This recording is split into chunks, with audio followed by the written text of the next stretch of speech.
It's a stunning sight to be sure, the first time you round the bend on the road to Nicholson. There it is, the Tunkhannock Viaduct, standing as it has for 100 years. But it isn't quite what you would think of as a bridge. No steel beams to be seen, no cables pulled taut for support.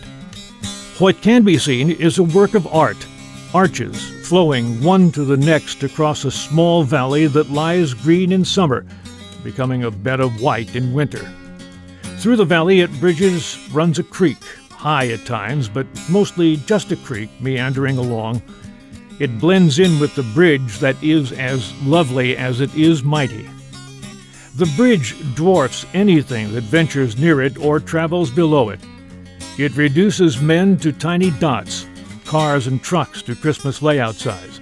Nearby homes and businesses fare as well.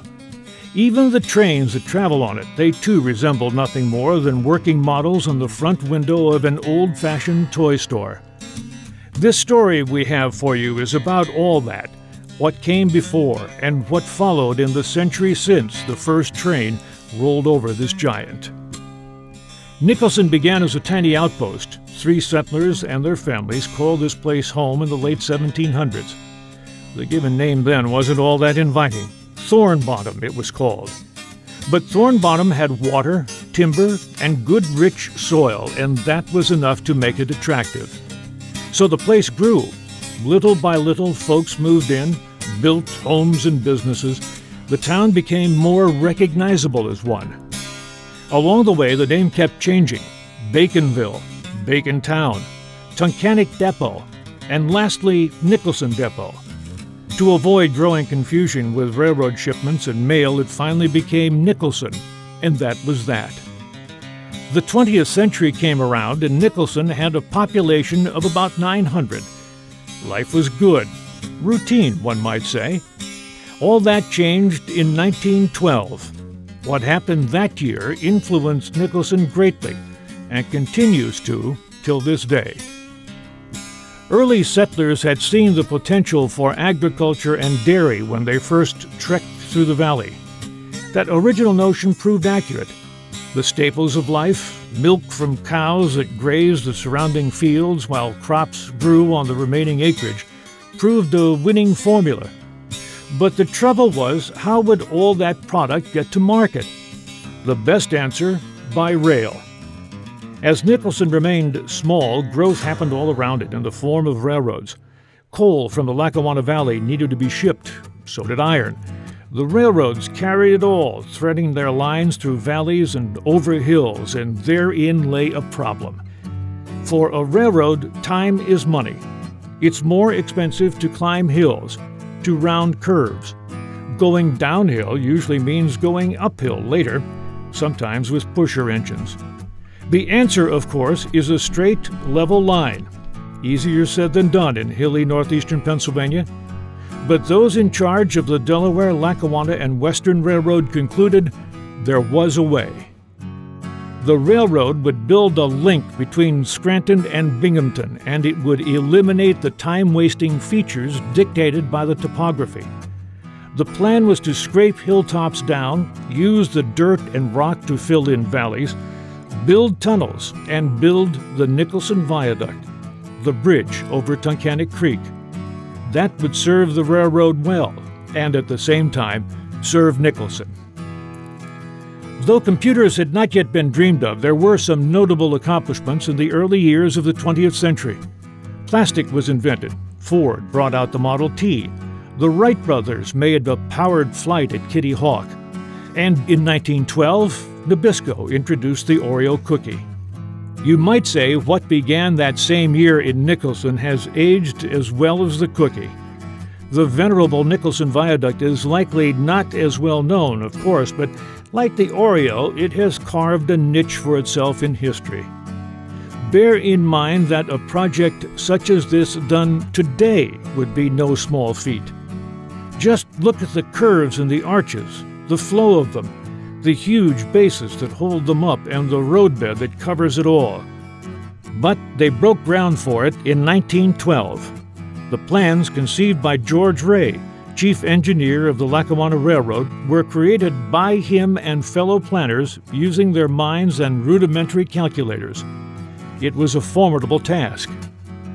But it would be a key link in the Clark Summit-Halstead cutoff. That cutoff would allow the railroad to save a bit more than 3 miles. But because it virtually eliminated curves and maintained a steady grade, the savings in time and extra equipment would pay the railroad a handsome return on its investment. And so it began. The workers came to Nicholson in droves, eager to get good work at decent pay, no doubt considering also that the work would last a few years. The population of Nicholson grew by leaps and bounds, from 900 when work began to some 2,600 in a short while. The building of the Nicholson Bridge was an adventure, to say the least. It was a project that broke new ground, literally and figuratively. By the time all was said and done, the bridge length would be 2,375 feet. That is roughly the equivalent of 2 Empire State Buildings laid end to end. To support it all, the builders went below ground level, digging until they hit bedrock as much as 138 feet down. Oh, and there was quicksand to be dealt with as well. 8 months after the groundbreaking, they began to pour concrete. By the time they were finished, they would pour more than 163,000 cubic yards, made from 185,000 barrels of cement and supported by 1,140 tons of reinforcing steel. The complex project was made even more so by the relative newness of concrete as a bridge-building material.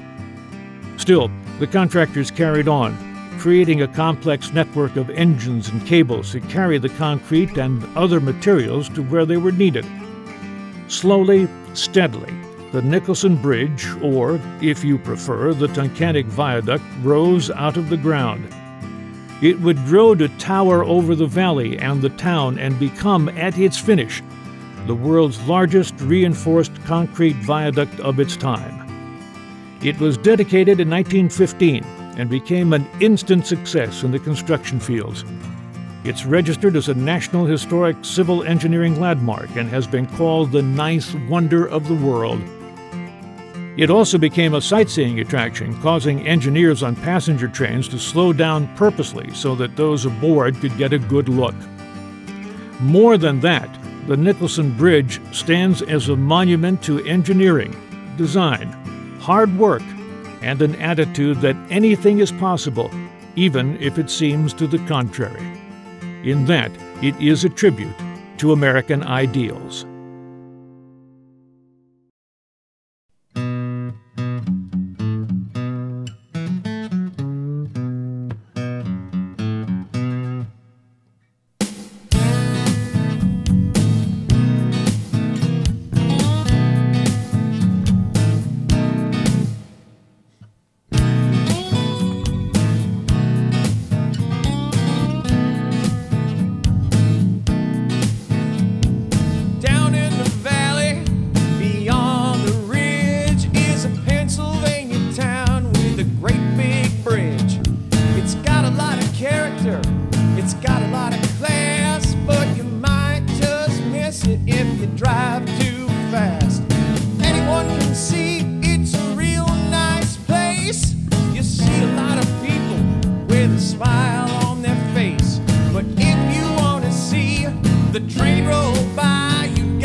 Look up in the sky.